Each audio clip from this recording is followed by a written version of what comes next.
Assalamualaikum warahmatullahi wabarakatuh. Alhamdulillah bertemu lagi kita dalam PDPR minggu ini.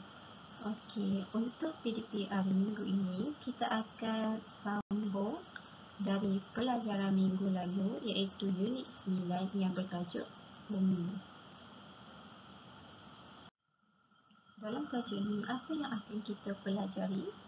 Kita akan pelajari mengenai kesan putaran bumi pada paksinya. Okey, tajuk ini kita dah pun belajar daripada minggu lepas. Kita dah start minggu lepas. Jadi, pada minggu yang lalu, apa yang telah kamu pelajari mengenai tajuk ini? Okey, jom kita imbas kembali. Okey, pada minggu lepas kita telah belajar mengenai graviti. Apa itu? Graviti. Graviti bermaksud daya yang menarik objek ke arah pusat bumi. Sebab itulah semua yang ada dekat bumi tidak terapung. Sebab semua objek dekat bumi ditarik ke arah pusat bumi oleh daya graviti. Okey, graviti ni penting untuk kita supaya kita tidak terapung di udara. Dia juga penting untuk kita membolehkan kita bergerak dan melakukan aktiviti dengan lebih mudah. Graviti juga membolehkan objek kekal pada kedudukannya. Okey, kemudian kita belajar mengenai putaran bumi pada paksinya dan juga peredaran bumi mengelilingi matahari. Okey, semasa bumi berputar dari arah barat ke arah timur. Tempoh yang diambil oleh bumi untuk membuat satu putaran lengkap adalah selama 24 jam, iaitu satu hari. Manakala bumi beredar mengelilingi matahari mengikut arah lawan jam. Okey. Tempoh bumi membuat satu peredaran lengkap mengelilingi matahari mengambil masa selama 365 1/4 hari, iaitu bersamaan dengan 1 tahun. Okey, ini apa yang telah kita pelajari pada minggu lalu. Pada hari ini kita akan sambung daripada pelajaran lalu, iaitu kita akan belajar mengenai kesan putaran bumi pada paksinya. Sebab bumi kan sentiasa berputar. Bumi sentiasa berputar, tak pernah berhenti. Jadi kita akan tengok apabila bumi berputar, apa yang jadi pada bumi. Okey, jom kita tengok. Kesan yang pertama adalah kejadian siang dan malam. Okey, bumi kita sentiasa berputar. Okey, dia putar daripada barat ke arah timur. Okey, dia ambil masa selama 24 jam kan untuk membuat satu pusingan lengkap ataupun satu putaran lengkap. Jadi, bila bumi kita berputar, bahagian bumi yang menghadap matahari, okey, kamu boleh tengok pada bahagian sini. Okey, ini matahari kan. Jadi kat sini bahagian bumi yang menghadap matahari akan mengalami waktu siang. Sebab apa? Sebab bahagian tu telah menerima cahaya matahari. Jadi bahagian bumi yang terlindung daripada matahari, okey, kat bahagian belakang ni. Okey, bahagian bumi yang terlindung daripada cahaya matahari akan mengalami waktu malam. Sebab cahaya matahari tidak mengenai belakang bumi. Okey, jadi sebab itulah ada perbezaan waktu dekat bumi. Contoh, kalau dekat Malaysia pukul 8 pagi, dekat London pukul 8 malam. Okey, waktu berbeza kan. Malaysia waktu siang, London waktu malam. Sebab apa? Sebab kedudukan berbeza. Okey, kita tengok kesan yang kedua, iaitu kedudukan matahari kelihatan seperti berubah-ubah. Seperti kita tahu, matahari tu dia duduk dekat tengah sistem suria tu, dia tak bergerak pun. Tapi kenapa kita lihat matahari itu seperti berubah-ubah? Okey, sebab bumi berputar. Bila bumi kita berputar, matahari itu kita nampak macam berubah-ubah. Bumi kita kan berputar dari barat ke arah timur. Sebab itulah kita nampak matahari kita muncul daripada timur, kemudian dia akan tenggelam ke arah barat.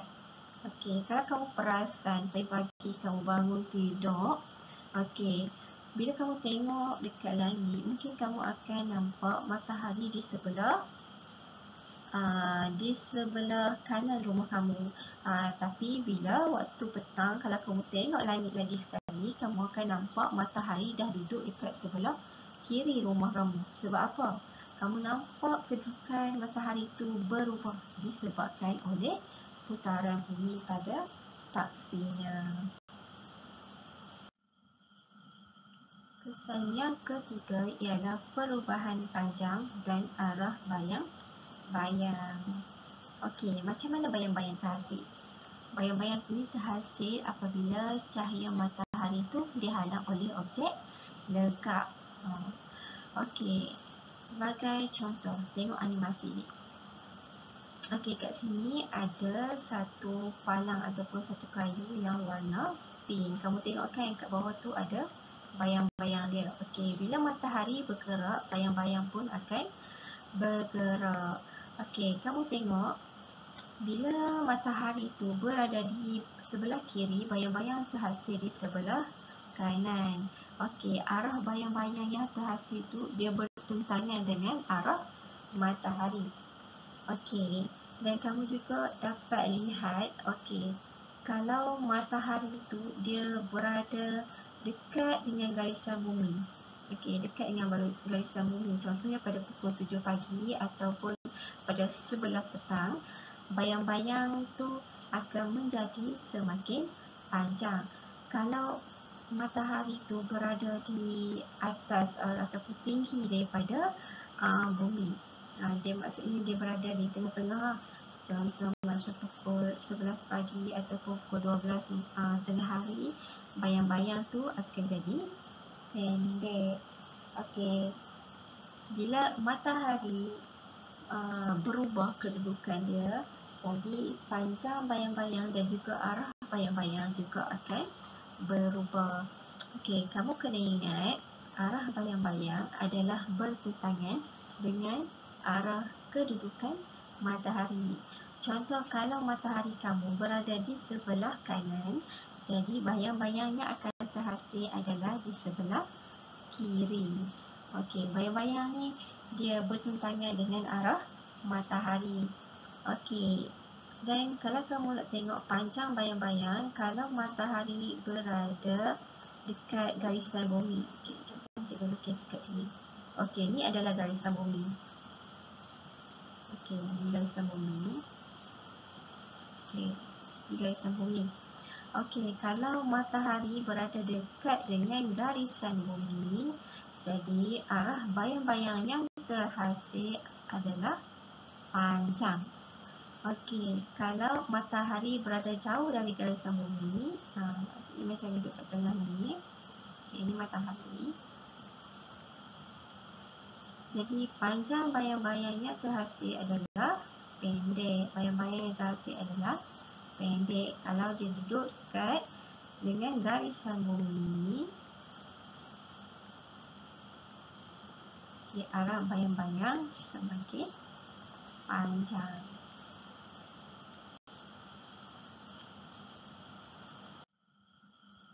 Okey, kat sini kita dapat simpulkan bahawa kesan putaran bumi pada paksinya ada 3. Yang pertama adalah kejadian siang dan malam.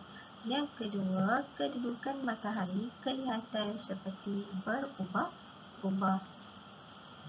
Dan yang ketiga, perubahan panjang dan arah bayang-bayang. Okey, jadi cikgu nak kamu buka buku nota kamu. Okey, sambung pada helaian hari tu. Okey, pada minggu lepas cikgu suruh kamu buat jadual kan.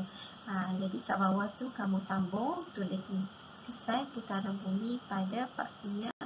Okey, kemudian kamu salin 3 table. Okey, kamu salin slide ni dalam buku nota kamu. Okey, itu saja untuk hari ini. Terima kasih. Cikgu harap kamu faham. Kalau kamu tak faham ataupun kamu ada sebarang persoalan yang kamu nak tanya pada cikgu, kamu boleh voice note cikgu ataupun WhatsApp cikgu. Okey, terima kasih semua.